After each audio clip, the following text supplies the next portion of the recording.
सममयान्ति तस्मै सत्यात्मने नमः। ज्ञाता ज्ञानं तथा ज्ञेयं द्रष्टा दर्शननिश्च भूः। कर्ता हेतुः क्रिया यस्मात् तस्मै ज्ञात्यात्मने नमः। स्फुरन्ति सीकरा यस्मात् आनन्दस्याम्बरे वनौ। सर्वेषां जीवनं तस्मै ब्रह्मानन्दात्मने नमः।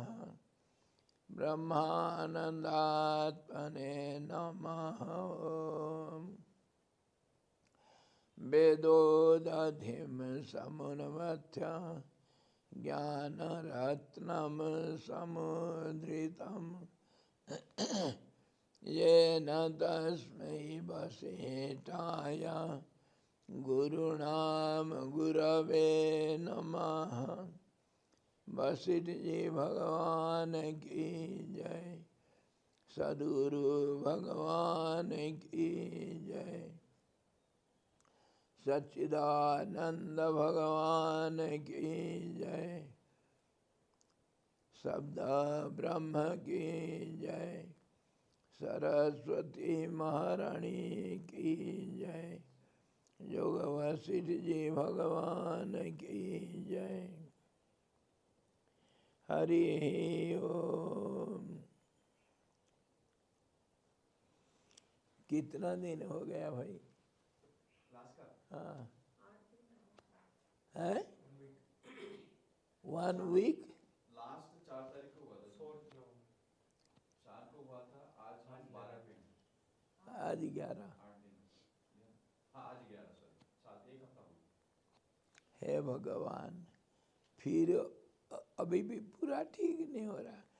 क्लास शुरू नहीं करने से ऐसा धीरे धीरे महीनों बीत जाएगा। चलो भाई माफ करना, मठा का नतीजा। बासी ना मठा वो फिर फ्रीज से ला करके मेरे को दे दिए। मैं गरम खिचड़ी में डालने के लिए मेरा दिल हो गया।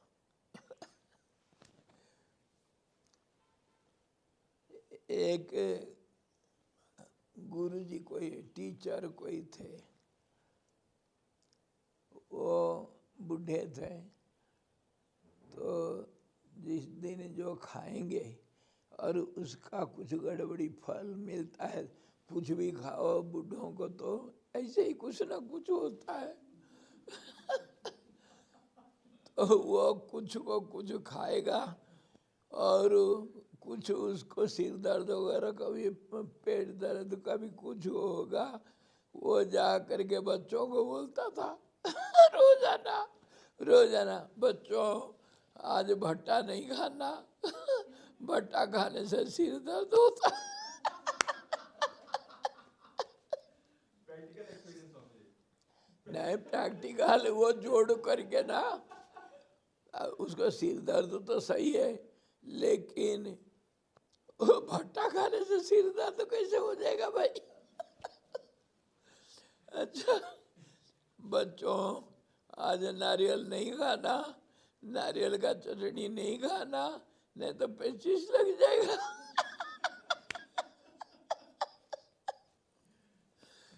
तो वही हालत मेरा, बच्चों मठा नहीं खाना, ठंडा बिल्कुल भी नहीं खाना। ठंडा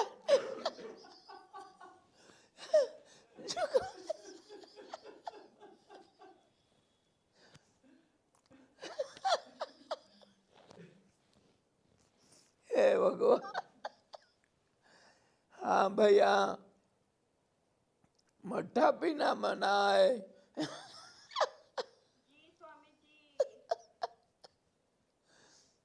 मट्ठा पीने से गला बैठ जाएगा, खांसी जुकाम आ जाएगा, सप्ताह भर कम से कम गला बैठ जाएगा।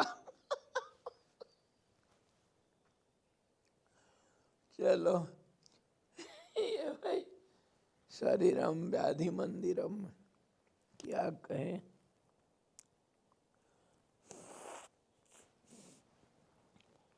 हमारा योग वशिष्ठ निर्वाण प्रकरण उत्तरार्ध, और उसमें 106वां अध्याय चल रहा था, जिसमें ये संसार को जो दृश्य जगत है इसी को परमात्मा करके बार बार हम विचार करते आ रहे हैं। दो तो दृष्टिकोण है, एक तो संसार सच है, दूसरा संसार मिथ्या है। दोनों अपने अपने जगह पर सही है। अगर संसार झूठ है तो क्या झूठ है, उसका हम बार बार लगभग हर रोज इसी के ऊपर हम विचार करते हैं। संसार झूठ इसीलिए है कि संसार जो है, जो दृष्टिगत दुनिया है, नाम और रूपों का ये दुनिया है। नाम रूप दोनों कभी स्थिर नहीं रहता है, बदलता रहता हर पल में। इसीलिए ये जो बदलता हुआ चीज को हम सच नहीं मान सकते। इस दृष्टिकोण से संसार झूठ है। और फिर दूसरा कहा गया कि संसार सच है। सच जिसको हम झूठ मान रहे हैं वो कुछ तो है जो बदलता है। वो कोई तो पहले बदलाव के बिना कोई चीज था जिसमें बदलाव हम देख रहे हैं। तो बदलाव के बिना जो मूलभूत उसका आधार है वह सच है। इस प्रकार आधारभूत हम कितने बार विचार कर लिए। जैसे जल तो सच है, तरंग झूठ है। चित्र तो झूठ है, चित्र के पीछे जो चित्रपट है वो सच है। ऐसे ही संसार को जो देखते हैं हम, सामने जो है नाम रूप वो बदलता हुआ वो झूठ है। और उसके अंदर जो अस्थि भांति प्रिय ये तीनों जो सत्य चित आनंद जो छिपा हुआ है इसके पीछे, चित्रपट के पीछे, चित्र के पीछे जैसे चित्रपट, और लहरों के पीछे जैसे जल, गर्मी के पीछे जैसे अग्नि, ऐसे ही ये नाम रूपों के पीछे उसका आधारभूत वो सच्चिदानंद परमाकाश चिदाकाश हम कह रहे हैं वो सच है। इसी को दिखा रहे हैं। हम अनेक किस्म के उदाहरण से सब इसको विचार कर रहे थे। निद्रा आने के पूर्व और जागरण के अंत में जो एक संधि काल होता है वह सत्य है। और वो जो भेद पैदा करता है वो दो किस्म का होता है। उसके ऊपर हम विचार कर रहे थे। एक तो दो के जो बैकग्राउंड है वो तो सदा सर्वदा निरंतरता के कारण वो सत्य है जो बदलता नहीं। और जो दो है वो एक एक करके थोड़ा देर के लिए सच दिखता है, और दोनों का तुलना करने से उनके गुणों में सदा सर्वदा अंतर मिलने से संदेह होता है, प्रश्न उठता है, प्रश्न का उत्तर फिर ढूंढते हैं। इसी प्रकार वो दो जहाँ आया और उसके बीच में जो अवकाश आया, उसके वजह से ये रूप नामधारी जो दुनिया है वो झूठ है करके हम विचार कर रहे थे। और फिर ऐसा भी विचार किए कि ब्रह्मा ने काठ, पत्थर और पर्वतों को जो निश्चेष्ट स्थिति का निर्माण किया है, वही यदि चेतन जीवों की सत्ता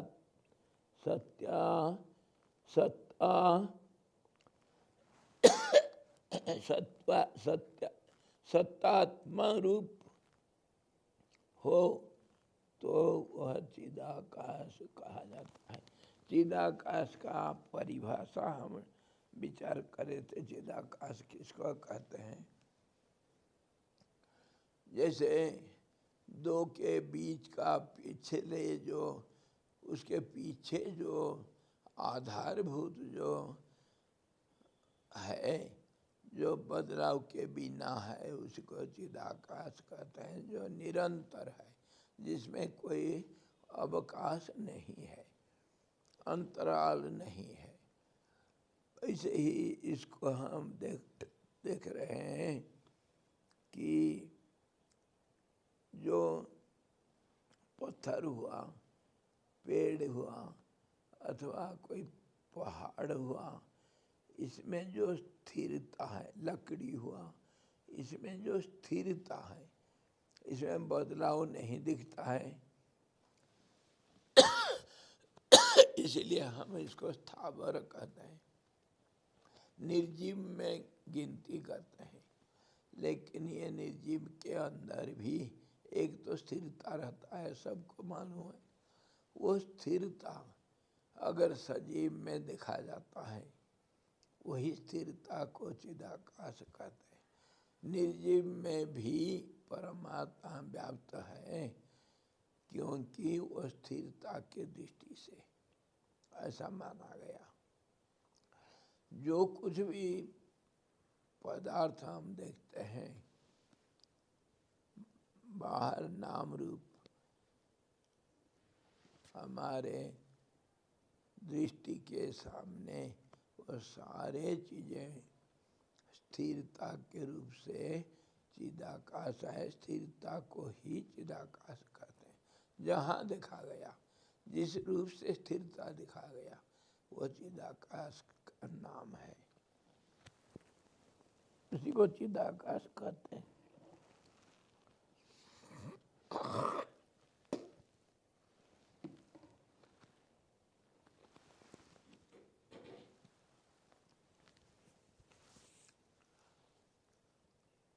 और भी हम देखे थे, जो दोनों के बीच में अंतराल को भी चिदाकाश कहते हैं। कैसे? एक तो हम चित्रपट इत्यादि को देखा है, दूसरा भी उदाहरण दिए थे।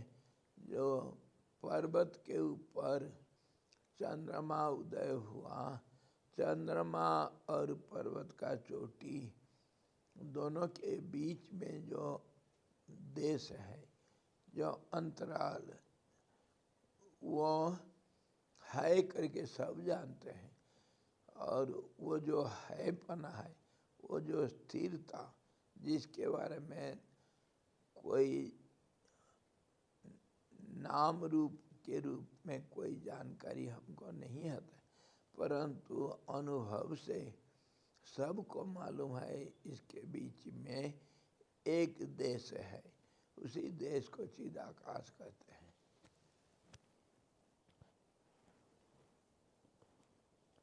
जिससे सुषुप्ति के साक्षी स्वप्न और जागर दृष्टा, जागर के जो दृष्टा है, स्वप्न और जागर के जो दृष्टा है, सुषुप्ति का जो दृष्टा है, दर्शन और दृश्य रूप त्रिपुटी का उदय होता है जिससे, और जिसमें अस्त होता है उसे आप निर्विकार चिदाकाश जानिए। हम इसमें स्तुति करने के जब पहले स्तुति करते हैं जिससे दृष्टा दर्शन दृश्य दर्शन क्रिया और कर्ता कर्म और क्रिया, श्रोता सुनने का क्रिया और सुना गया शब्द, इसी प्रकार ये त्रिपुटी जिससे उदय होता है, मतलब जिससे निकलता है, दिखाई देता है और फिर उसी में लय को प्राप्त होता है। उस आधारभूत त्रिपुटी का आधारभूत सत्य है, उसी को चिदाकाश कहते हैं। वैसे ही जिससे आनंद रूप हर चीज में एक आनंद होता है। विषयों के अंदर दो किस्म का आनंद मिलता है, एक ब्रह्मानंद और एक विषयानंद, दोनों मिलता है। संसार में हर चीज में हमको आनंद तो मिलता है, वह क्षणस्थायी होने पर वह सच्चा जो आनंद है उसी को ही ब्रह्मानंद कहते हैं। विषय का आनंद जो बदलता हुआ आनंद, उसको सुख अथवा विषय आनंद कहते हैं। विषय बदल जाता है, इसीलिए विषय आनंद कहा गया उसको। आनंद तो मिलता है सब जगह पर, लेकिन एक आनंद तो बदलता रहता है और एक आनंद स्थिर रहता है। उस जो स्थिर आनंद जिस विषय में मिलता है उसी को भी ब्रह्माकाश चिदाकाश कहते हैं। और जो सारा जगह पर व्याप्त, हमको देखने से आनंद मिलता है, सुनने से आनंद मिलता है, इंद्रियों का संबंध जहाँ पर होता है थोड़ा आनंद तो मिलता है, तभी तो इंद्रियां विषय के साथ संग करते हैं आनंद के लिए। परंतु एक आनंद तो बदल जाता है और एक आनंद बदलता नहीं। जैसे नाम रूप बदल जाता है, अस्थि भाति प्रिय स्थिर रहता है, उसका आनंद तो ब्रह्मानंद है। इसी प्रकार जो सत्य है, जिससे सारे नाम रूप सब संसार, सारे जीव जगत उत्पन्न होते हैं और थोड़ा देर रहने के बाद उसी में अस्त हो जाता है। जैसे मान लो उदाहरण के लिए एक सफ़ेद कागज में हम चित्र लिखते हैं, उस चित्र को फिर मिटा देते हैं रबर से, तो चित्रपट जो कागज रहा वो तो सत्य है, उसी का नाम है चिदाकाश।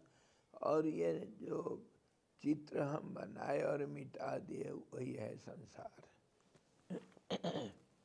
नाम रूप जिससे पैदा होते हैं, थोड़ा देर रहते हैं और उसी में मिट जाते हैं। जो हम चित्र बनाए थे वो कागज के ऊपर, उसको मिटा देने के बाद चित्र गया कहाँ, कहाँ से आया था, कहाँ से गया। अगर उसके बारे में हम विशेष रूप से गवेषणा करेंगे तो एक तो देखा गया स्थूल रूप से वो कागज में दिखाई दिया, और कागज में ही अदृश्य हो गया, विषयों के अगोचर हो गया। और सूक्ष्म रूप से अगर विचार करेंगे तो वो मन से पैदा हुआ था,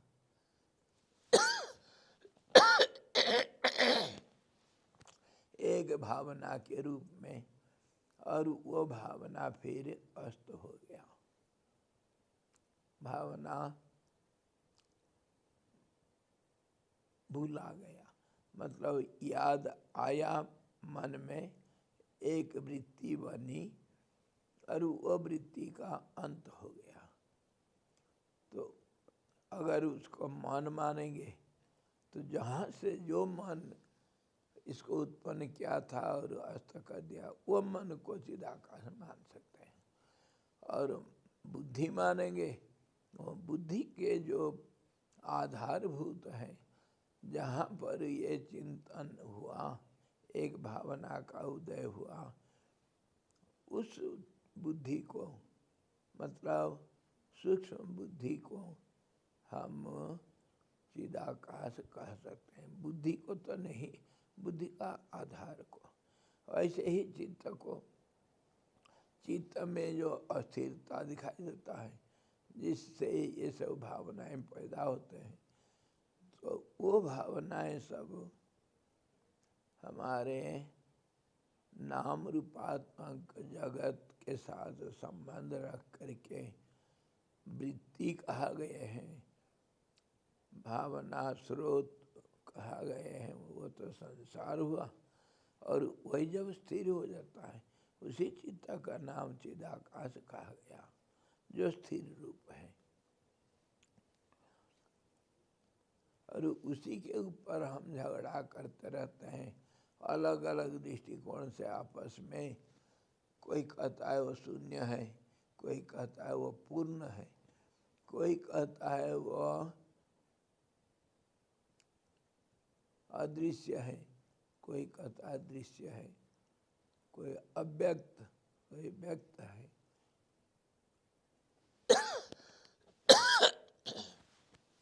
इसी प्रकार अलग अलग दृष्टिकोण से विचार किया गया, और सबके पीछे एक चिदाकाश आधारभूत मिला। अभी सबको मालूम है, अभी हाई अलर्ट पे है सब। कल का खबर से सब हाई अलर्ट में। अब कोई व्यक्ति को पहचानोगे कैसे? क्या पहचान है?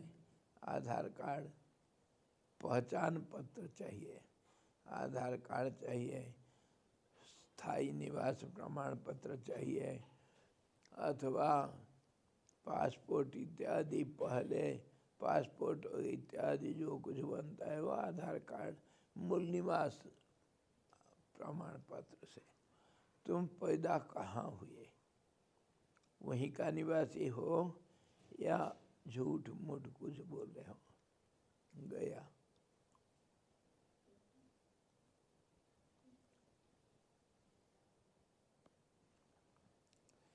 इसी प्रकार आ गया।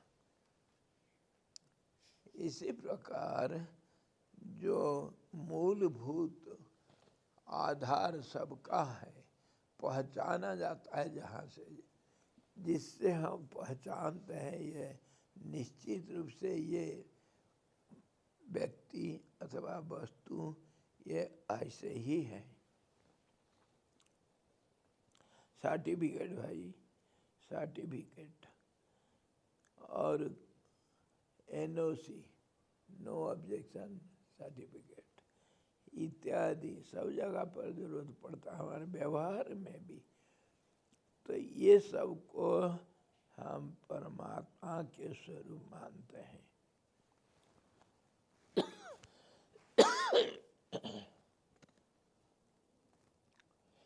जिससे सुसुप्ति के साक्षी और स्वप्न और जागर के दृष्टा दर्शन और दृश्य रूप त्रिपुटिका उदय होता है और जिसमें अस्त होता है उसको आप चिदाकाश मानिए। सुषुप्ति का अनुभव कौन करता है? कोई तो एक है देखता है जो जागृत में बोलता है मैं सोया था, तो वही जो दृष्टा है वही चिदाकाश रूप है।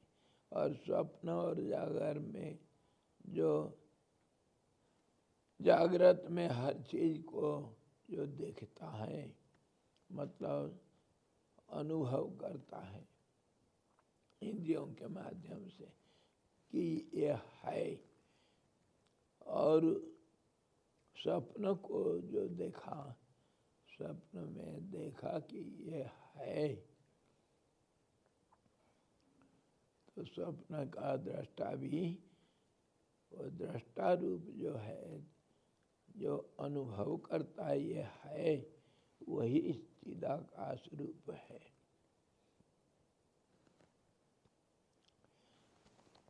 चित आकाश क्यों कहा गया, चिदाकाश क्यों कहा, परमात्मा परम ब्रह्म शब्द क्यों नहीं कहे? ये शब्दों का तो सब एक एक शब्द का अर्थ है।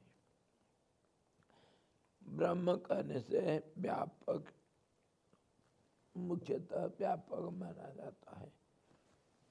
आकाश कहने से ये भी व्यापकता का एक शब्द है जो अनंत है, जिसका अंत नहीं और आदि भी नहीं।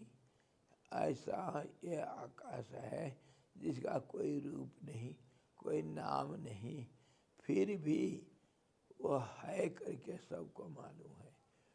इसी प्रकार चिदाकाश कहने से बहुत जल्दी हम समझ सकते हैं, इसीलिए चिदाकाश नाम से अभी बता रहे। उसी का नाम अलग अलग करते हैं हम, नामकरण। सच्चिदानंद कह दिए, अथवा ब्रह्म कहे, अथवा बोध रूप कहे, बहुत सारे नाम हम देते हैं।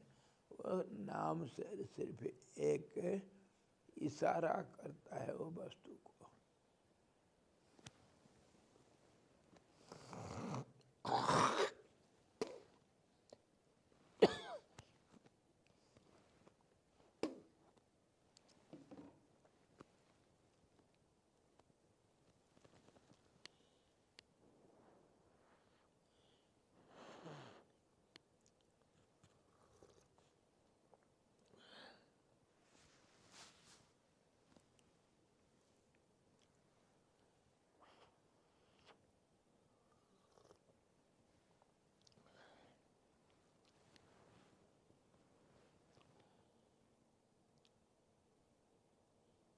इसीलिए सुषुप्ति या स्वप्न जागृत का जो दृष्टा, उसी को चिदाकाश माना लिया। चिदाकाश इसी वही परमात्मा का नाम है। विविध प्रकार के सभी पदार्थ ज्ञान जिससे ही उदित होता है और जिसमें ही आलोचन, विमर्श और अध्यवसान, अध्यवसाय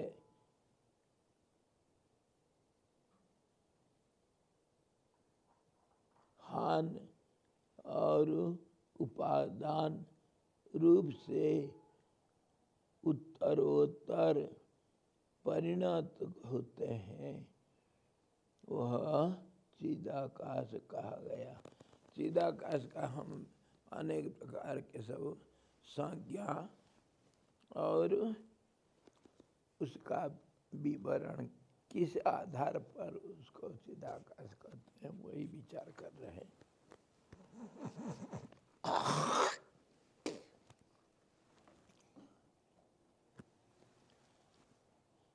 कह रहे हैं विविध प्रकार के जितने पदार्थ ज्ञान है, पदार्थ ज्ञान जिससे उदय होता है और उसी के ऊपर चर्चा होती है, आलोचना किया जाता है, विचार विमर्श होता है, अध्यवसाय होता है, मतलब विशेष रूप से उसके ऊपर विचार किया जाता है। तो वही जो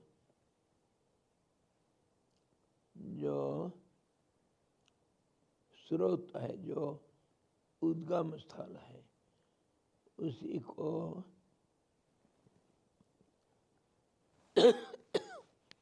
को चिदाकाश माना।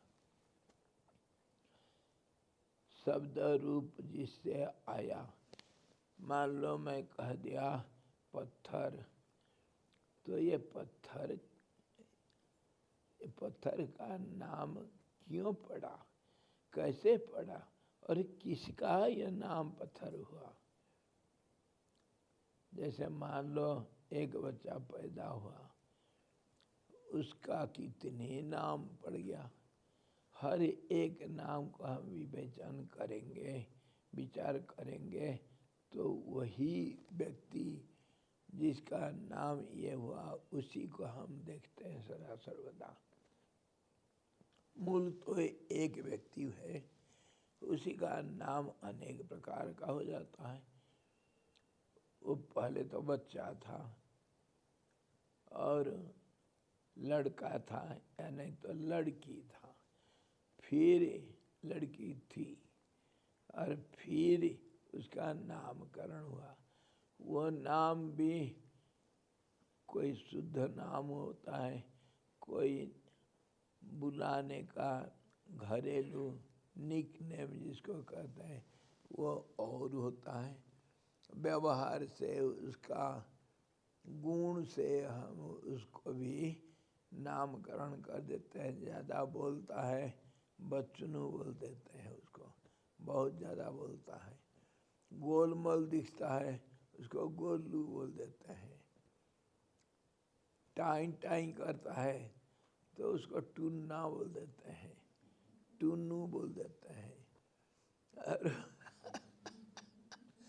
ऐसे ही उसका गुणों से उसका नामकरण हम करते हैं।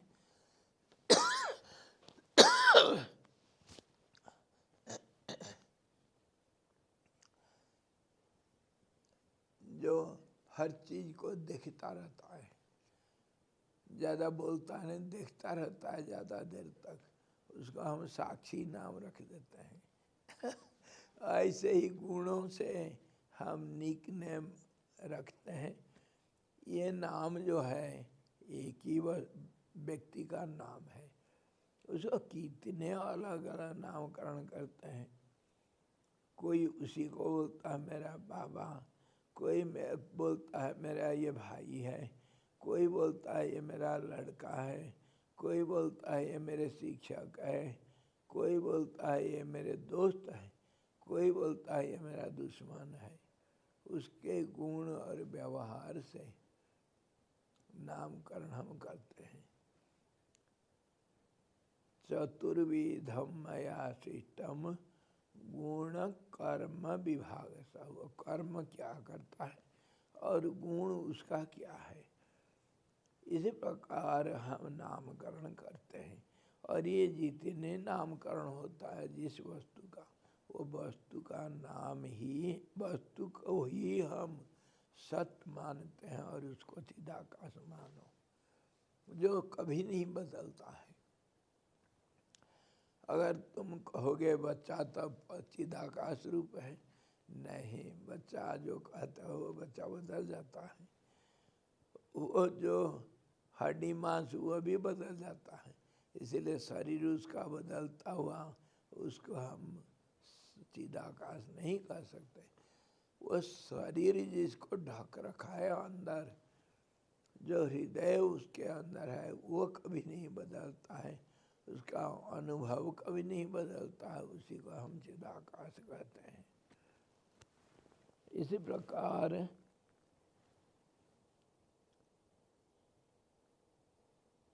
पदार्थ ज्ञान जिससे होता है उसका हम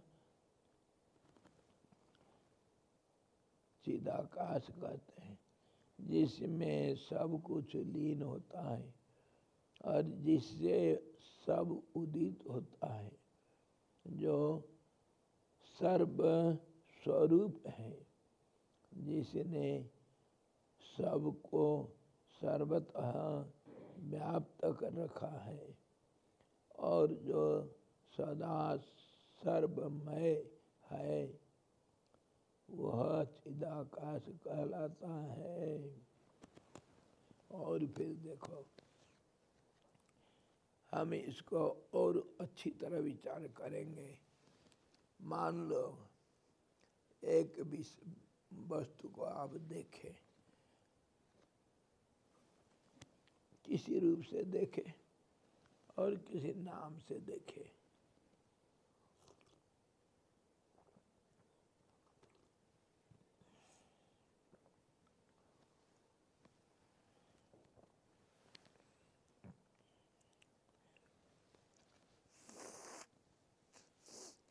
कुछ एक नाम ले लो।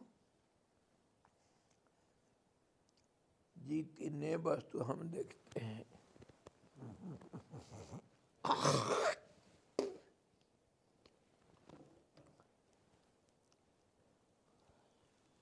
सबके अंदर एक चीज है जो सब में पाया जाता है। जितने नाम रूप हैं, वो रूप को अगर हम ले लेते हैं अलग और नाम को अलग ले लेंगे, जितनी भी नाम है सब नाम को डिलीट कर दो। सबको आधार कार्ड में जो नाम और जो एड्रेस है वो सबको मिटा दो, तो नाम मिट गया और रूप भी, वो जो फोटो लगा रखा है वो फोटो को भी मिटा दो, तो क्या रह जाएगा भाई? आधार कार्ड में एक कार्ड रह जाएगा। वो कार्ड तो सबका, जितनी आधार कार्ड हमारे भारत में मान लो 144 करोड़ आधार कार्ड होगा, उसमें से अगर नाम और उसका फोटो को सब मिटा दिया जाए तो क्या रहेगा? सबके पास एक खाली कार्ड रहेगा तो वो कार्ड तो सबका एक ही होगा ना, या अलग अलग हो जाएगा? तो वो जो सर्वव्यापक है उसी को हम चिदाकाश मानते हैं। ऐसे ही जितने नाम रूप हम देखते हैं, एक आम का पेड़ देखे, एक कटहल का पेड़ देखे, और एक चीड़, इधर चीड़ का पेड़ होता है, तोड़ होता है, देवदारू होता है, और सारे बहुत नाम का पेड़ देख रहे हैं हम। सारे पेड़ों को इकट्ठा करके वो नाम को अलग कर दिए, नाम को अलग कर दिए, रूप को भी अलग कर दिए, तो क्या रहेगा आखिर? लकड़ी तो सब में मिलेगा ना, तो लकड़ी सब में सच है।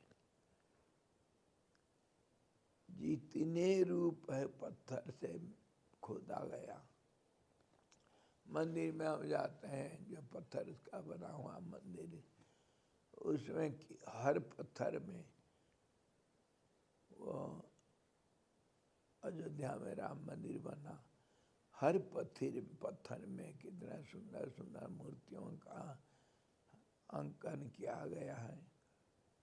अगर वो सारे पत्थर, सारे मूर्तियों का नाम रूप को मिटा दिया जाए, पहले जो था तो क्या था? सब एक किस्म का पत्थर ही था, जिसमें अलग अलग टुकड़ा बना करके उसको अलग अलग मूर्तियों का खुदाई किया गया, उसको अलग अलग जगह पर जोड़ा गया, तब मंदिर बना। मंदिर तो नाम रूप सब कितना अलग अलग हो जाता है, पर जितने मंदिर है सब में तो पत्थर तो एक ही है ना। तो वो आधारभूत जो चीज है उसको हम चिदाकाश कहते हैं। नाम रूपों को मिटा देने के बाद जो अस्थि भाति प्रिय सब में है, एक ही चीज जो मिलेगा। हर पेड़ों का एक चीज, लकड़ी, कमन, फैक्टर, हर मूर्तियों का पत्थर एक कॉमन फैक्टर रहेगा। ऐसे ही जितने मिट्टी के बर्तन हैं सब में मिट्टी ही सामान्य मिलेगा। जो सत्ता सामान्य है उसी का हम चिदाकाश नाम से जब बोलते हैं।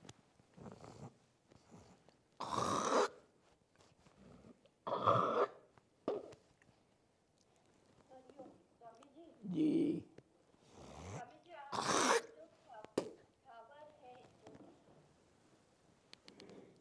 जी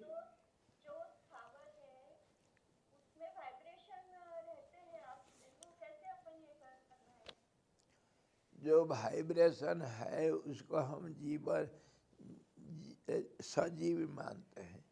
जो वाइब्रेशन इंद्रिय गोचर होता है उसको हम सजीव मानते हैं। और ये जो इंद्रियों के द्वारा जाना नहीं जाता है उसको निर्जीव बोलते हैं, परंतु है तो वस्तु तो एक ही है। उसी को तो विचार करे थे। जो चलनशीलता है उसी का नाम जीवन, और जीवन एक ऊर्जा का नाम, अस्थिरता का नाम। जीवन का यात्रा होता है, मतलब एक प्रक्रिया है।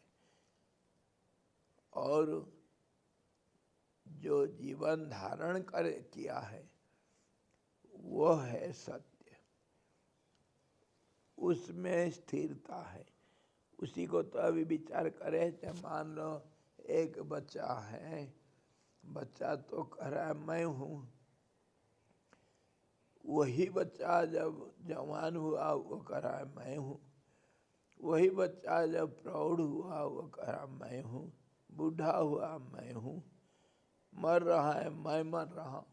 वो जो मैं जो सब हालत में एक है, बदलता नहीं, उसी का नाम तो परमात्मा है। सबके अंदर परमात्मा का वास इसी प्रकार है, जो परिवर्तन नहीं होता है। इसीलिए ये जो चलनशीलता उसी का नाम माया है, उसी का नाम ऊर्जा है, उसी का नाम प्राण है, उसी का नाम जीवन है। और ये जो जीवन शुरू कहाँ से हुआ? देखो आकाश जो है उसमें जब पहला चलनशीलता दिखाई दिया उसका नाम पवन हुआ, और प्राण उसी का नाम तो हुआ।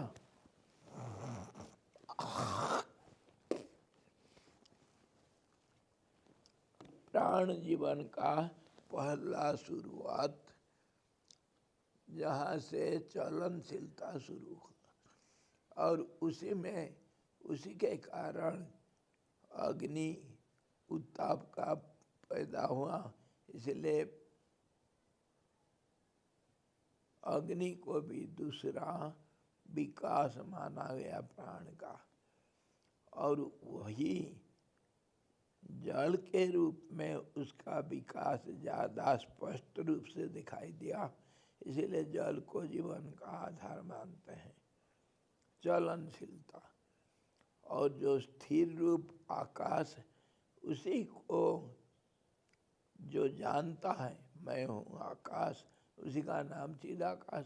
मैं स्थिर हूँ, मैं हूँ, उसी का नाम चिदाकाश है।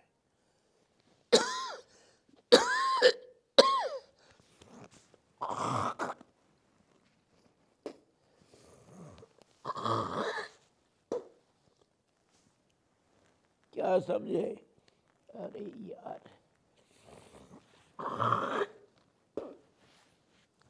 नहीं समझे? स्वामी जी समझ गए, पर जो स्थिर आप बोले ना, जो स्थावर है, स्थिरता, स्थिरता जो पत्थर मान लो हम देखते हैं, हाँ, पत्थर पत्थर में कैसे क्या वाइब्रेशन? पत्थर में वाइब्रेशन है जो दिखता नहीं, साधारण स्थूल इंद्रियों को, लेकिन विचार करने से दिखता है, उसमें चलनशीलता है। कैसे? जब देश काल परिस्थिति को लेते हैं, वही पत्थर कभी टुकड़ा टुकड़ा हो जाता है, और वही पत्थर कभी रेत बन जाता है, और वही रेत कभी समय पा करके हजारों साल में रेगिस्तान में सुंदर फसल उत्पन्न होता है, वही मिट्टी बन जाता है, और वही मिट्टी हजारों साल में कभी प्रेशराइज हो करके वो पत्थर बन जाता है, पत्थर मिट्टी बनता है, मिट्टी पत्थर बनता है। ये हर चीज में एक चक्र चलता है, ये संसार का नीति है।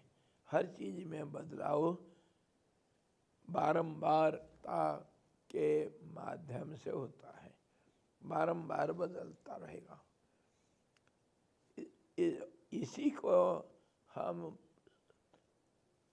साधारण इंद्रियों से तुरंत हम इसको परिलक्षित नहीं करते हैं, इसलिए उसको निर्जीव करके एक वर्गीकरण किए हैं। लेकिन निर्जीव तो कोई नहीं है इस दुनिया में, जीवन उसी का है जो निर्जीव है। तो निर्जीव का तो जीवन जब हुआ बाद में, जैसे स्थिरता में अस्थिरता दिखाई देता है, तो अस्थिर कौन है दुनिया में? सब स्थिर है।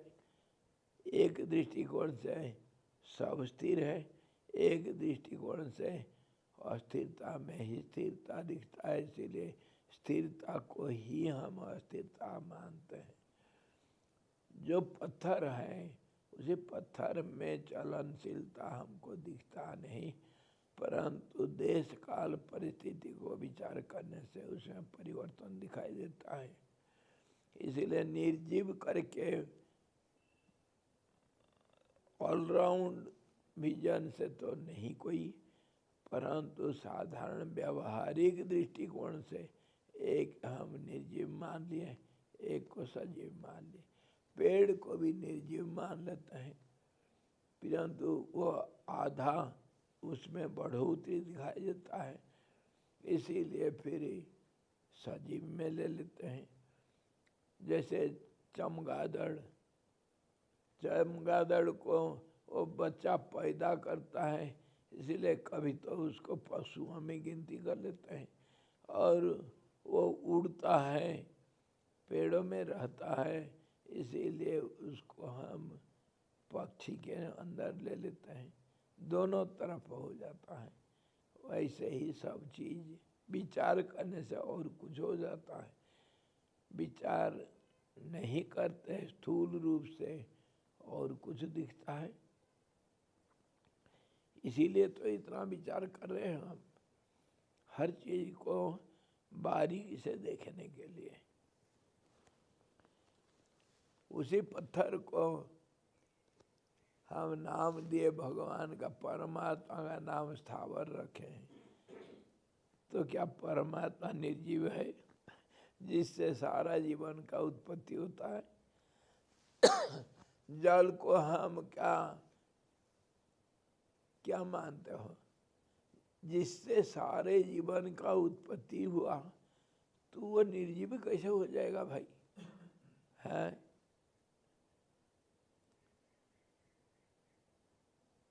लेकिन व्यवहार के लिए कुछ समय देश काल परिस्थिति के अनुसार उसको हम मान लिए हैं। ये निर्जीव है, ये सजीव है।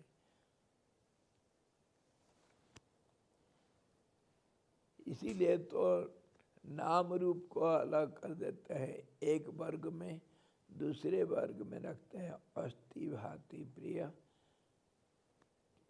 मूलभूत तीन अवस्था तो परमात्मा का, और बाद का जो दो अवस्था है नाम रूपों का, वह संसार का है।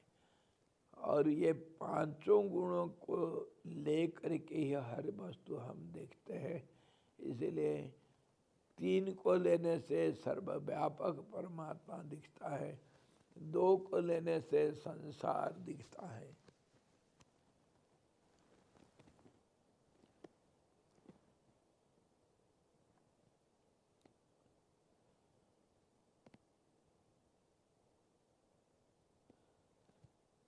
जिसमें सब कुछ लीन होता है, जिससे सब उदित होता है, जो सब स्वरूप है, जिसने सबको सर्वतः व्याप्त कर रखा है, और जो सदा सर्वमय है, वह चिदाकाश कहा जाता है।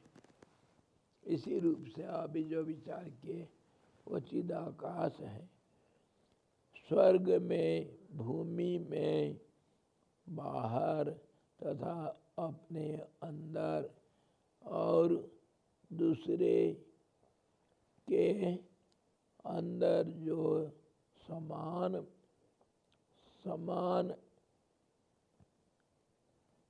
समनाम का ज्योति स्वरूप परमात्मा तत्व भासता है, वह चिदाकाश कहा जाता है। जो सर्वव्यापक इतने नहीं मानो, स्वर्ग में, मर्त्य में, पाताल में, तीन भुवन में, सब जगह, सब समय में, सब रूप से जो व्याप्त है, जो पाया जाता है, एक जो कॉमन फैक्टर है, उसी को हम चिदाकाश कहते हैं।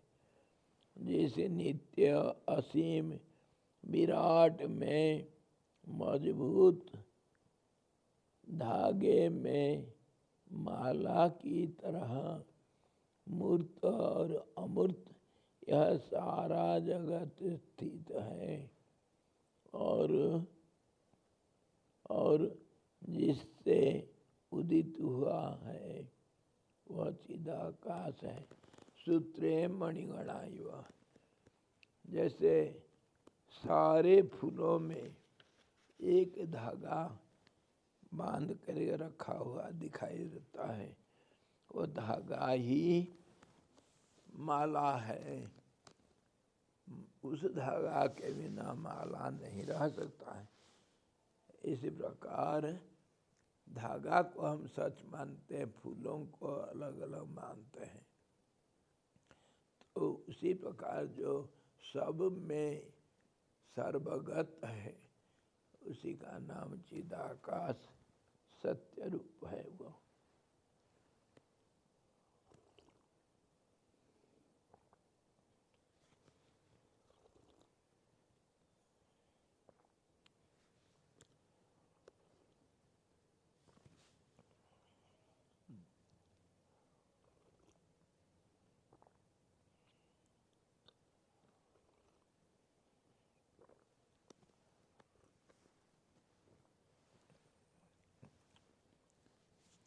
हम जितने बातों को विचार कर रहे हैं, सब में तो एक ही चीज है, स्थिरता का नाम परमात्मा, अस्थिरता का नाम संसार। हर चीज में यही दो चीज मिलता है, एक स्थिरता और एक अस्थिरता। वो स्थिरता सब में है, अस्थिरता दिखाई देता है बाहर से।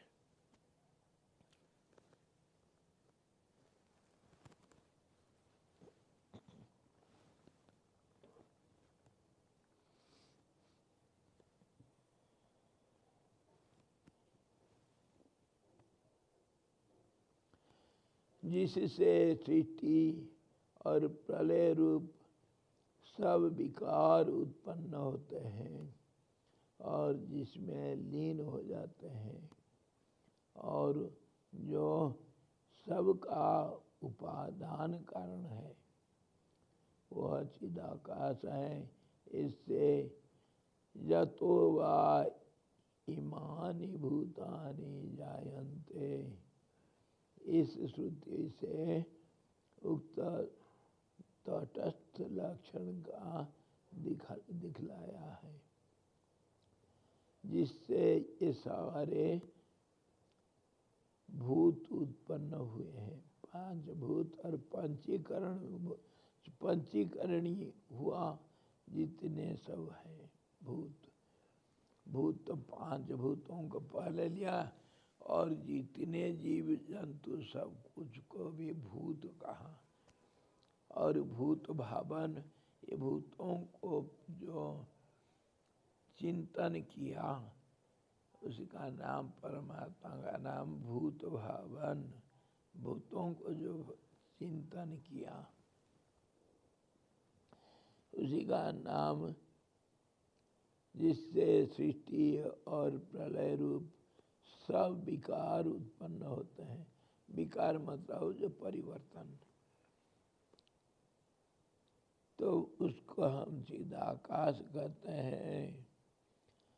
सुषुप्ति और प्रलय रूप निद्रा के निवृत्त होने पर जिस प्रत्यगात्मा से विक्षेप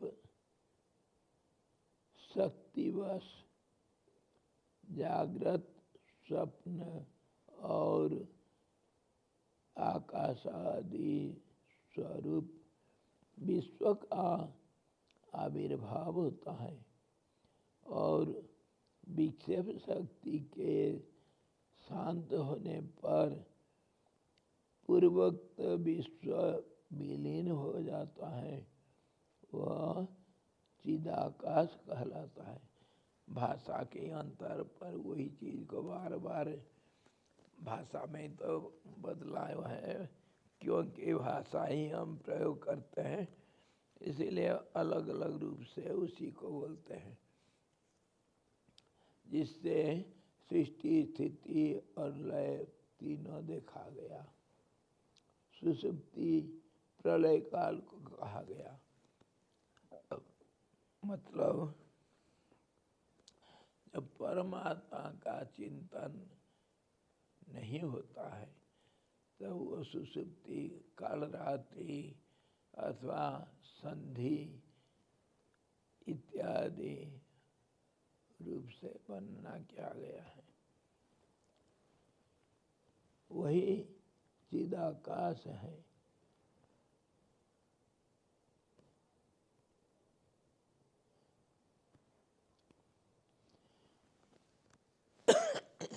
और ये सृष्टि हुआ कैसे? माया का मुख्य रूप कैसा बतलाया गया? मल, विक्षेप और आवरण। मल मतलब मैला। मैला किसको कहा गया? जैसे जल में फेन, पहले जल में जो विकार पैदा हुआ, लहरें पैदा हुए, एक आपस में टकराए, बुदबुदें पैदा हुए, बुदबुदें धीरे धीरे से सूख करके समुद्र के किनारे मिलता है। समुद्र का जीव कहते हैं। वो सूखा हुआ पानी ही है, पानी सूखा गया। जैसे मान लो समुद्र के किनारे जो नमक निकालते हैं, वो पानी को जब लहरें आ जाते हैं उनको बांध बंधा करके वो पानी को सुखा करके तो नमक निकालते हैं। वही कभी पानी था, उसी को मान लो पानी का मैला। उसी रूप से ये धरती जो है समुद्र का मैला करके माना गया। पानी कहीं भी रख दो, उसमें कुछ दिन के बाद थोड़ा सा मल दिखाई देता है। ये मल हुआ। हर चीज में एक मैला पैदा हो जाता है, वो विकार का नाम मैला है। और विक्षेप किसको कहते हैं? क्षेपण शक्ति मतलब फेंकना। जो केंद्र से बाहर को फेंका गया उसी को विक्षिप्त कहते हैं। हमारे मन विक्षिप्त है। विक्षिप्त है मतलब विचलित है, चारों तरफ क्या क्या का क्या सोचता है, उसी को विक्षेप है। मेरे को बहुत विक्षेप हो रहा है इधर। अनेक किस्म के आवाज़ आ रहा है, कितने किस्म के लोग आना जाना।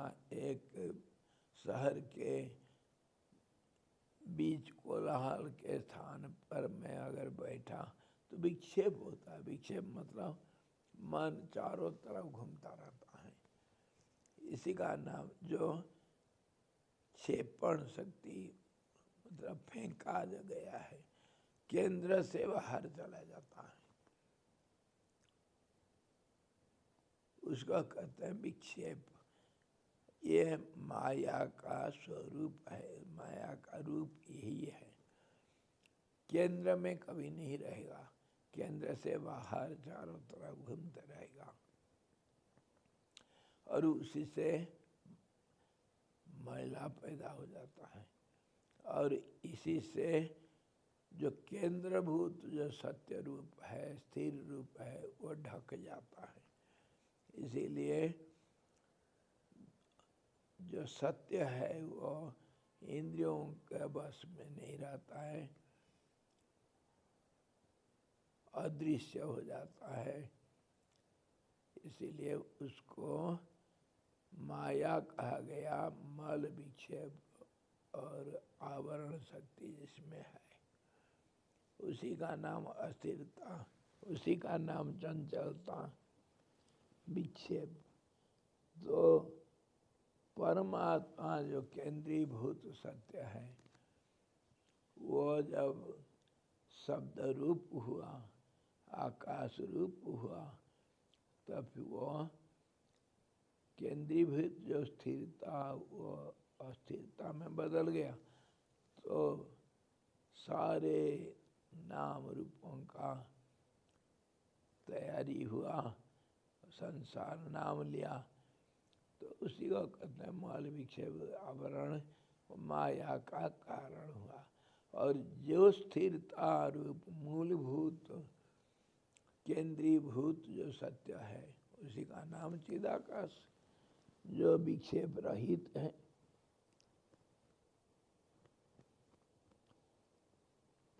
जिसके उन्मेष और निमेष, पलक उठाना और गिराने से जगत सत्ता के प्रलय और उदय होता है। स्वानुभव रूप जो अपने उदय में स्थित है, उसे आप चिदाकाश जानिए। क्या हुआ? आंख बंद करना और खोलना। जो आंख बंद करना खोलना मतलब वही तो फिर आकर घूम फिर करके वही आना। उदाहरण अलग अलग दे रहे हैं।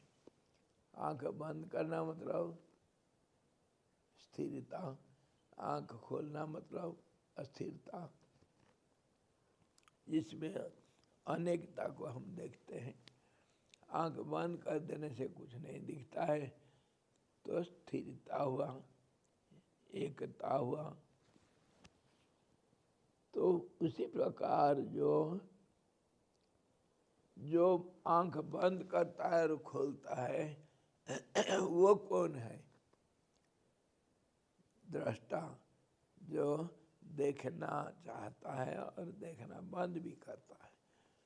तो वो दृष्टा का नाम परमात्मा चिदाकाश है। यह नहीं है और ये नहीं है, इस प्रकार सब तरह से भली भांति निर्णय कर जो कुछ नहीं है सदा सर्वरूप वह चिदाकाश कहलाता है। इस प्रकार सर्व निषेध का अवधि सर्वात्मा स्वरूप उसका लक्षण बतलाया है।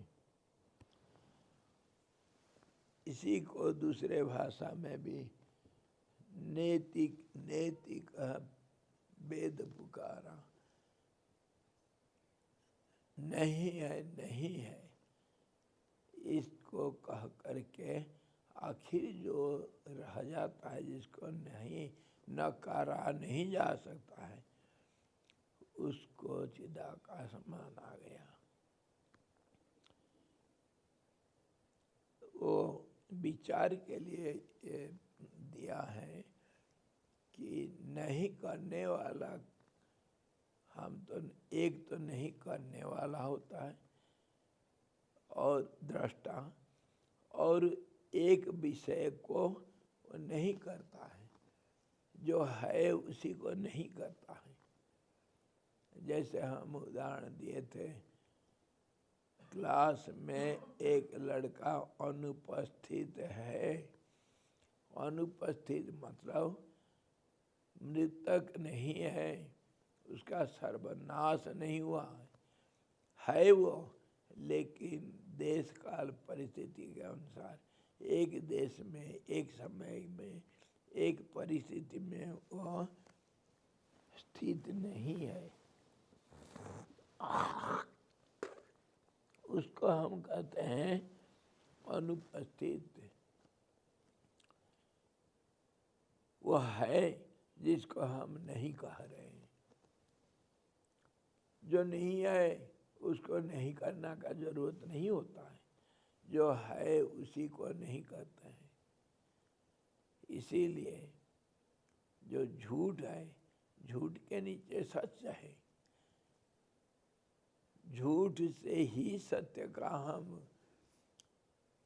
पता लगाते हैं।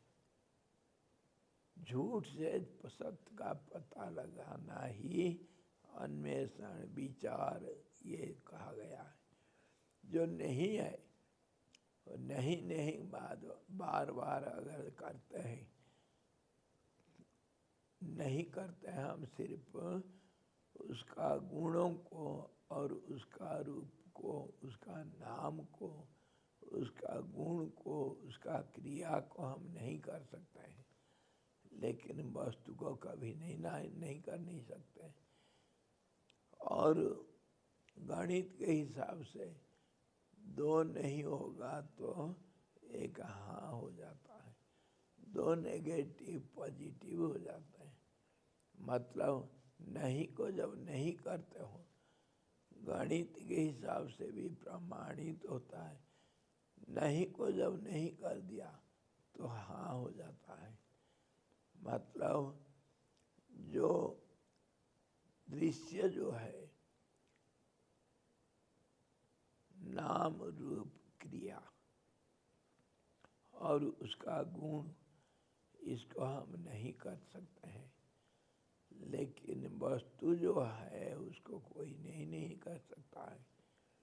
इसीलिए नहीं करना मतलब कोई चीज़ है जिसको तुम छिपा रहे हो, जिसको नहीं कर रहे हो। वस्तु का स्थिति को कोई मना नहीं कर सकता है। इसी प्रकार तर्क से और उदाहरण से भी कहा गया कि जो अनुपस्थित है वो अनुपस्थित है, इसका मतलब वो कहीं उपस्थित है। यह अनुपस्थित का अनुपस्थिति हम कैसे अनुभव करते हैं? जो बच्चा क्लास में नहीं है उसको कहा हम अनुपस्थित भय। अनुपस्थित बच्चा। ठीक है, उसका उपस्थिति को हम ढूंढे तो पाया गया अनुपस्थिति। हम उसको नदी के किनारे ढूंढे जहाँ वह नहीं मिला, मतलब वो पहले तो अनुपस्थित था क्लास में, अभी वो अनुपस्थित यहाँ भी अनुपस्थित पाया गया। इसी प्रकार सब जगह पर उसका अनुपस्थित को ही ढूंढा जाता है। अनुपस्थिति का अन्वेषण करते करते फिर उपस्थिति में हम पहुँचते जब, तो उसको ढूंढना फिर खत्म हो जाता है। मतलब अनुपस्थिति का अनुपस्थित हो गया, वो उपस्थित हो गया। उसको दो नेगेटिव इक्वल टू पॉजिटिव करके गणित शास्त्र में माना, और विचार करने से भी ऐसे ही होता है। नेति नेति जो अवशेष रहेगा वो सच है, जिसको हम नहीं कर रहे थे। इसी प्रकार तर्क और विचार से जो आखिर सत्य निकलता है, सर्वात्म रूप जो है, उसी को हम चिदाकाश कहते हैं।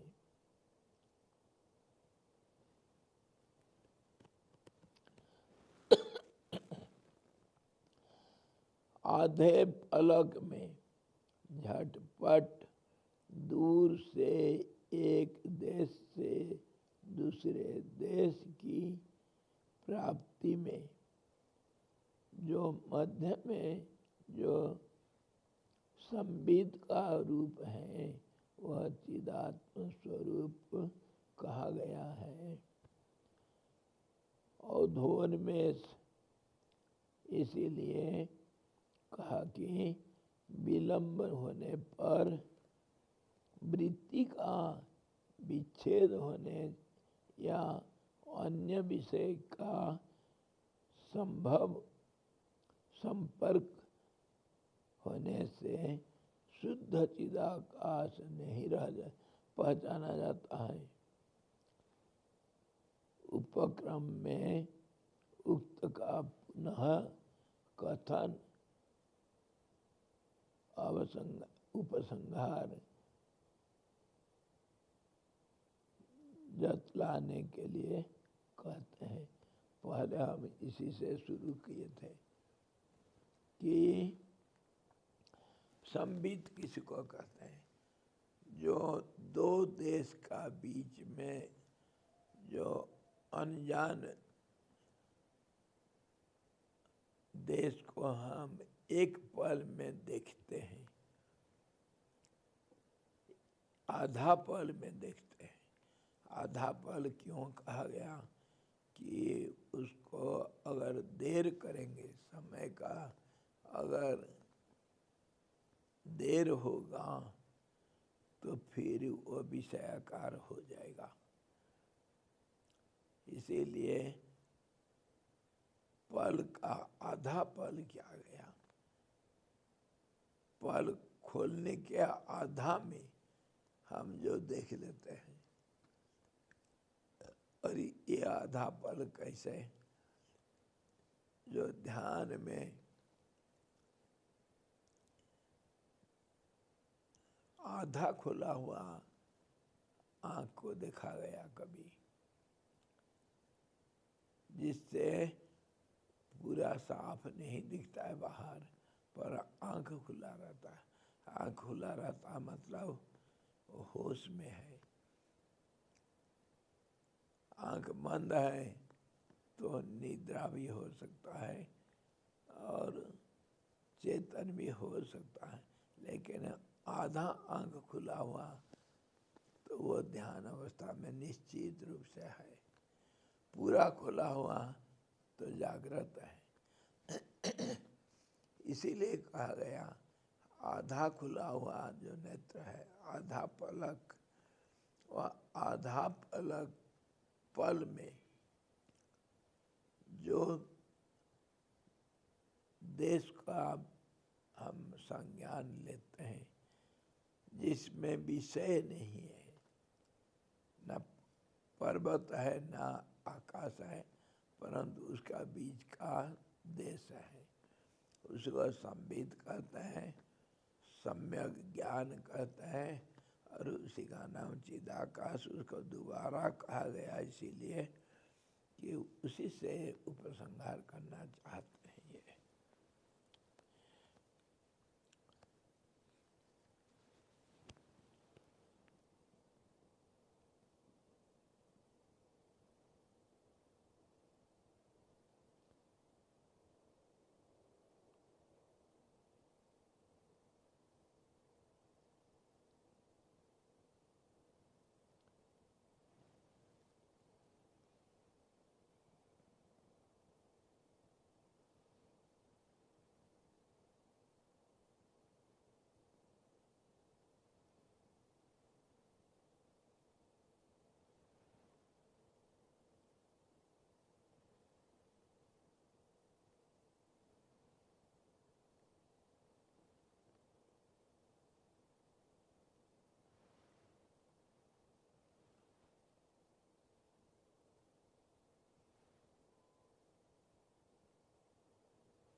इसी प्रकार हम जब विचार करते हैं, मूलभूत जो तथ्य जो स्थिर रूप, उसी का नाम चिदाकाश सब जगह पर हमको मिलता है। चिदाकाश के लक्षणों के निरूपण कर उसको अद्वितीयता की सिद्धि के लिए विश्व की तन्मयता दर्शाते हैं। अब हम विषय का दूसरा पहलू देखेंगे। चिदाकाश का ही तो विचार करें, परमात्मा का स्वरूप कैसा होगा, हम परमात्मा के ऊपर ध्यान कैसे किया करेंगे। क्योंकि जब कुछ ना कुछ विचार करते हैं, शब्द अथवा रूपों का हम निराकरण नहीं कर सकते हैं। बिना शब्द से हम कुछ अपना अनुभव को बता नहीं सकते हैं, और नाम रूपों के बिना हम कोई व्यवहार नहीं कर सकते हैं, कुछ हमारे व्यक्त नहीं कर सकते हैं जो अनुभव को। इसीलिए किसी भी हालत में हम परमात्मा का जो स्थिर रूप है उसको इंद्रिय और मन बुद्धि इत्यादियों से परे माना गया। इसीलिए उसी को नेति नेति कहा गया, ये नहीं। और जो सत्य है उसको शब्दों में अथवा विषयों के रूप में कभी हम व्यक्त नहीं कर सकते हैं। तो फिर क्या करें? परमात्मा का समझना और समझाना ये कैसे होगा? वो अद्वितीय है, दूसरा जिसमें नहीं है। और ये अद्वैतवाद को हम विचार करेंगे अभी। जो दो नहीं होगा, जिसमें दो का कभी संभावना ही नहीं होगा, उसका मतलब वो एक ऐसा एक होगा जिसका सर्वव्यापकता होना अनिवार्य होगा। जिसको तुम दो कहोगे उसके अंदर भी वो एक पाया गया, तो फिर दो का नाम निशानी मिट जाएगा। ये दूसरा कहने से दूसरा शब्द का कोई अर्थ नहीं रहेगा। तभी जाकर के ये सर्वव्यापक होगा।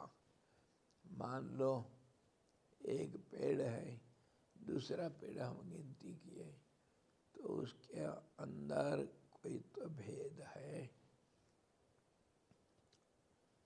लेकिन दोनों पेड़ में लकड़ी तो बराबर है, इसीलिए लकड़ी को हम अद्वैत मान सकते हैं। जिसमें दोनों में जो व्याप्त होगा, जो कॉमन फैक्टर होता है, जैसे मान लो गणित शास्त्र में एक तो कॉमन फैक्टर है, जितनी संख्या आप बोल सकते हो बोलो, सबके अंदर एक होगा। एक बारंबारता के कारण अनेक हुआ, इसीलिए एक को ही सत्य माना, और 101 को निकालेंगे तो एक रहेगा, ये प्रमाणित होता है। तुम कोई भी संख्या बोल दो, उसके अंदर एक फैक्टर तो है, इसीलिए एक सर्वव्यापक होगा, दो सर्वव्यापक नहीं हो सकता है। इसी प्रकार जहाँ दो का संभावना नहीं, दो का संभावना नहीं तो तीन चार अलग और कहाँ से आएंगे। इसीलिए अद्वैतवाद को प्रतिपादन करने के लिए अभी चिदाकाश कैसे अद्वैत है उसको विचार करेंगे। जो सर्वव्यापक होगा और उसमें क्या गुण होगा जिसको हम अद्वैत कहेंगे, परमात्मा बोल सकते हैं। जो जिसमें दो नहीं होगा, अगर दो नहीं होगा मतलब जिसमें भेद नहीं पैदा हो सकता है, तो उसी से समझना चाहिए कि जिसमें निरंतरता है, खंडन नहीं कर सकते हैं, उसको भेद नहीं पैदा कर सकते हैं, तो फिर वो शुरू कहाँ से होगा और आखिर कहाँ से होगा। इसीलिए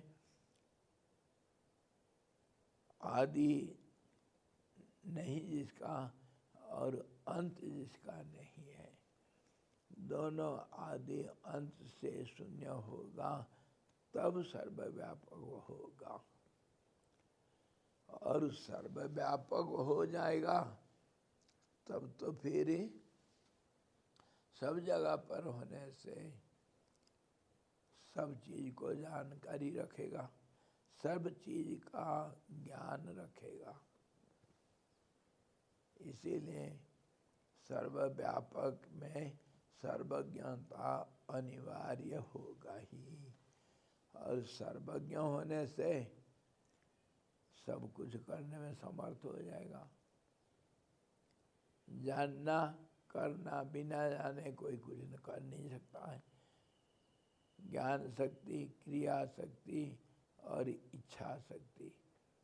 इच्छा तभी होता है द्वैत में, एक में इच्छा नहीं हो सकता है, क्योंकि एक इच्छा करता है दूसरे के लिए, दूसरे चीज को प्राप्ति करने के लिए एक को इच्छा होती है।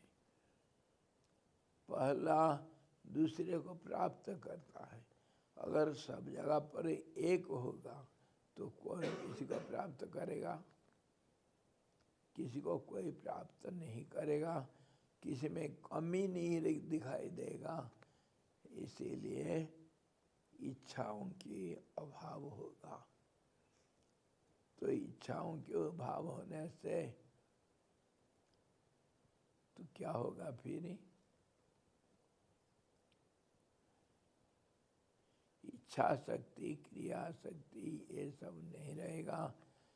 सर्वज्ञता जब आ गया तो सर्व समर्थता, क्योंकि सब जगह पर सब समय में रहता हुआ जब जानता है तो सब कुछ किया हुआ है। इसीलिए परमात्मा को कृतकृत्य कहते हैं। कृतकृत्य मतलब जो करना है वो कर चुका है, वो मतलब करने के लिए कोई बाकी नहीं रहा। कृतकृत्य जो कृत्य है, जो कर्तव्य था, वो कर्तव्य के संपादन हो चुका है। दूसरे कुछ करने के लिए उसके लिए रहा नहीं। इसलिए इच्छा शक्ति, क्रिया शक्ति और ज्ञान शक्ति रहित है। वो ज्ञान शक्ति रहित है पर ज्ञान रूप है। ज्ञान में चंचलता आएगा तो वो ज्ञान शक्ति कहा जाता है। ज्ञान का स्थिरता को ज्ञान रूप चिदाकाश कहते हैं। ज्ञान में अस्थिरता को विषय संबंध अथवा व्यवहारिक सत्ता कहते हैं, जिससे व्यवहारिक ज्ञान होता है। चलता फिरता ज्ञान, बढ़ता घटता ज्ञान, उसको व्यवहारिक ज्ञान कहते हैं। तो वह परिवर्तनशील ज्ञान है और जो नहीं बदलता है, जिसमें ना इच्छा शक्ति है ना क्रिया शक्ति है, उसमें फिर ज्ञान शक्ति का शक्ति रूप में दिखाई नहीं देगा। ज्ञान रूप में तो स्थिरता के रूप में तो है। इसी प्रकार जो अद्वैत है उसका गुणों को हम विचार और विस्तार से करेंगे, जिसमें द्वैतता नहीं है, वही चिदाकाश कहा गया। इसको फिर इस विषय को फिर कल विचार करेंगे।